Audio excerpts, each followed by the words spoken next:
Kronologi pesawat terbang jatuh, mesin bermasalah usai tembus hujan. Berikut kronologi pesawat terbang jatuh atau melakukan pendaratan darurat persawahan Desa Kertawaluya, Karawang, pada Jumat, 21 November 2025.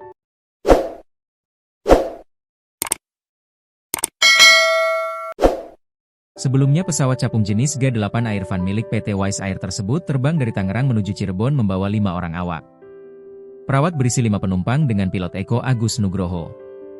Keputusan darurat harus segera dibuat pilot Eko setelah pesawat tiba-tiba hilang daya. Eko menceritakan, insiden bermula 10 menit setelah lepas landas ketika pesawat mengalami loss power. Dengan mempertimbangkan padatnya permukiman, terutama di sekitar Jakarta dan Halim Perdana Kusuma, Eko memutuskan untuk mengorbankan pesawat demi menyelamatkan 5 awak dan meminimalisasi korban di darat. Masalah mesin muncul setelah menembus hujan. Eko Agus Nugroho menjelaskan, pesawat tersebut lepas landas dari Bandara Budiarto Curug, Tangerang, pada pukul 13.50 WIB, menuju Bandara Cakrabuawana, Cirebon, dengan membawa 5 awak. Pesawat terbang normal di ketinggian 5.500 kaki.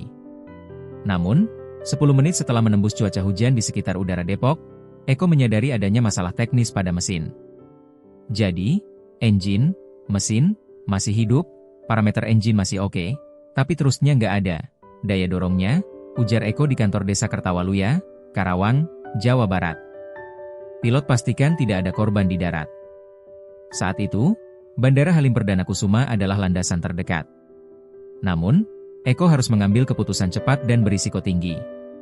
Berdasarkan analisisnya, mendarat di Halim atau wilayah Jakarta tidak memungkinkan, mengingat area tersebut sangat padat penduduk dan jaraknya masih sekitar 35 mil. Prioritas Eko adalah memastikan tidak ada korban di darat.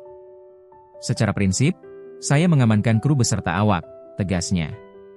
Pada ketinggian 1000 kaki, Eko melihat satu-satunya area terbuka yang memungkinkan, persawahan dengan sisi kiri kanan perkampungan di wilayah Kertawaluya, Karawang.